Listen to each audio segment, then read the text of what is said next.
हर दिन पावन श्रृंखला में आइए आज 21 सितंबर को स्मरण करते हैं पंडित गेंदालाल जी को, जिन्हें अपनों ने ही ठुकराया। प्रायः ऐसा कहा जाता है कि मुसीबत में अपनी छाया भी साथ छोड़ देती है। क्रांतिकारियों के साथ तो यह पूरी तरह सत्य था। जब कभी वे संकट में पड़े तो उन्हें आश्रय देने के लिए सगे संबंधी ही तैयार नहीं हुए। क्रांतिवीर पंडित गेंदालाल दीक्षित के प्रसंग से यह भली भांति समझा जा सकता है। पंडित गेंदालाल दीक्षित जी का जन्म 30 नवंबर 1888 को उत्तर प्रदेश में आगरा जिले की बाहा तहसील के ग्राम मई में हुआ था।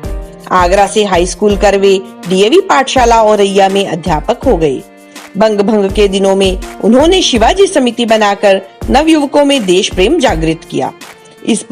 इस दौरान उन्हें शिक्षित, संपन्न और तथाकथित उच्च समुदाय से सहयोग नहीं मिला, अतः उन्होंने कुछ डाकुओं से संपर्क कर उनके मन में देश प्रेम की भावना जगाई और उनके माध्यम से कुछ धन एकत्र किया।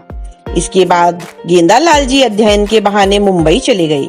वहां से लौटकर ब्रह्मचारी लक्ष्मणानंद के साथ उन्होंने मातृदेवी नामक संगठन बनाया और युवकों को शस्त्र चलाना सिखाने लगे। अगर आपने अभी तक हमारे चैनल को सब्सक्राइब नहीं किया है तो कृपया इसे सब्सक्राइब अवश्य कर लें, जिससे कि आपको प्रतिदिन इसी प्रकार की अच्छी जानकारी मिलती रहे। इस दल ने आगे चलकर जो काम किया वह मैनपुरी षड्यंत्र के नाम से प्रसिद्ध है। उस दिन 80 क्रांतिकारियों का दल डाका डालने के लिए गया। दुर्भाग्य से उनके साथ एक मुखबिर भी था। उसने शासन को इनके जंगल में ठहरने की जानकारी पहले ही दे रखी थी, अतः 500 पुलिस वालों ने उस क्षेत्र को घेर रखा था। जब ये लोग वहां रुके तो सबको बहुत भूख लगी थी। वह मुखबिर कहीं से पूड़ियां ले आया, पर उनमें जहर मिला था। खाते ही कई लोग धराशायी हो गए। मौका पाकर वह मुखबिर भागने लगा। यह देखकर ब्रह्मचारी जी ने उस पर गोली चला दी। गोली की आवाज सुनते ही पुलिस वाले भी आ गए और फिर सीधा संघर्ष शुरू हो गया, जिसमें दल के 35 व्यक्ति मारे गए, शेष लोग पकड़े गए। एक अन्य सरकारी गवाह सोमदेव ने पंडित गेंदालाल दीक्षित को इस योजना का मुखिया बताया, अतः उन्हें मैनपुरी लाया गया। तब तक उनका स्वास्थ्य बहुत बिगड़ चुका था। इसके बाद भी वे एक रात मौका पाकर एक अन्य सरकारी गवाह राम नारायण के साथ फरार हो गए।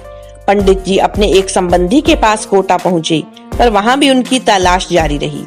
इसके बाद वे किसी तरह अपने घर पहुँचे, पर वहाँ घर वालों ने साफ कह दिया कि या तो आप यहाँ से चले जाएं, अन्यथा हम पुलिस को बुलाते हैं। अतः उन्हें वहाँ से भी भागना पड़ा। तब तक वे इतने कमजोर हो चुके थे कि 10 कदम चलने मात्र से मूर्छित हो जाते थे। किसी तरह वे दिल्ली आकर पेट भरने के लिए एक प्याऊ पर पानी पिलाने की नौकरी करने लगे। कुछ समय बाद उन्होंने अपने एक संबंधी को पत्र लिखा, जो उनकी पत्नी को लेकर दिल्ली आ गए। तब तक उनकी दशा और बिगड़ चुकी थी। पत्नी यह देखकर रोने लगी। वह बोली कि मेरा अब इस संसार में कौन है। पंडित जी ने कहा, आज देश की लाखों विधवाओं, अनाथों, किसानों और दास्ता की बेड़ी में जकड़ी भारत माता का कौन है। जो इन सब का मालिक है वह तुम्हारी भी रक्षा करेगा। उन्हें सरकारी अस्पताल में भर्ती करा दिया गया। वहीं पर मातृभूमि को स्मरण करते हुए उन नरवीर ने 21 सितंबर 1920 को प्राण त्याग दिए। भारत माता की जय।